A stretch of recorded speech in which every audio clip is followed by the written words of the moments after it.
আলু, মূলো, শিম, বেগুন, পুঁইমিটুলি তেল গরম করে ওর মধ্যে বড়িগুলোকে ভেজে নিয়েছি।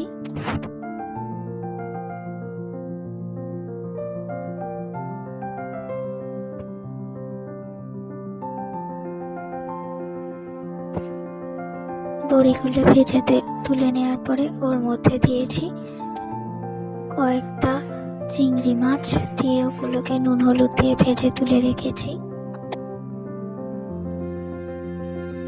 চিংড়ি মাছ ভাজা হয়ে গেলে ওই তেলে 5 ফোড়ন, শুকনো লঙ্কা, তেজপাতা দিয়ে দিয়েছি। এরপর কেটে রাখা সবজিগুলো শিম, মূলো, আলু এগুলোকে প্রথমে নুন হলুদ দিয়ে ভেজে নিয়েছি। একটু ভাজা হয়ে যাওয়ার পরে ওর মধ্যে বেগুনটা দিয়ে দিয়েছি।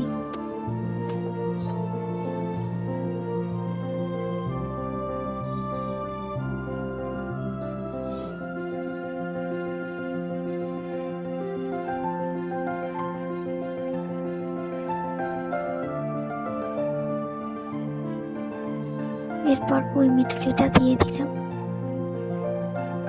পুঁই শাক আর পুঁইমিটুলি একসাথে দিয়ে ওটাকে ভালো করে চাপা দিয়ে সেদ্ধ হতে দিয়েছি। সবজি থেকে জল বেরিয়ে সেদ্ধ হয়ে যাবে। ওর মধ্যে দিয়ে দিয়েছি ওপর থেকে অল্প পেঁয়াজ কুচি।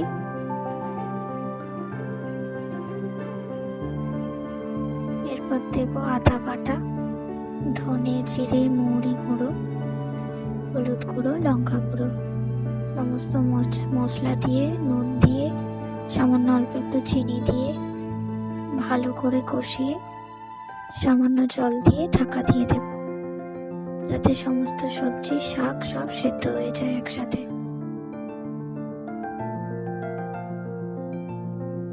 বেশি জল দেওয়ার দরকার নেই, সবজি থেকে এমনিতেই জল বেরোবে, সেই জলে সেদ্ধ হয়ে যাবে।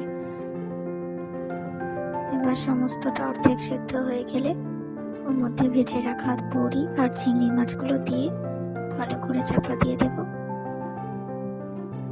জল ফুটে ফুটে শুকনো হয়ে গেলে ওটাকে নামিয়ে নেব।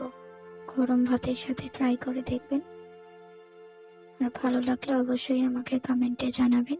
আমার চ্যানেলটি সাবস্ক্রাইব করে দেবেন।